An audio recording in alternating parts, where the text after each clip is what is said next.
جربت كتير جدا وحاولت ان انا اتعلم انجليزي، بس لقيت نفسي دايما كل ما ابدا اقف. معرفش المشكله منين، هل المشكله مني انا ولا من المناهج اللي بستخدمها ولا من المدرس اللي انا بروح له ولا المركز اللي انا باخد معاه كورس ولا ايه بالظبط؟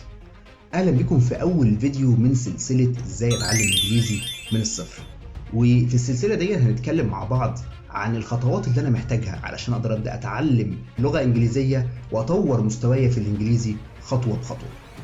وفي اول فيديو النهارده هنتكلم عن اول خطوه انت محتاج تعملها، وهي اختبار تحديد المستوى.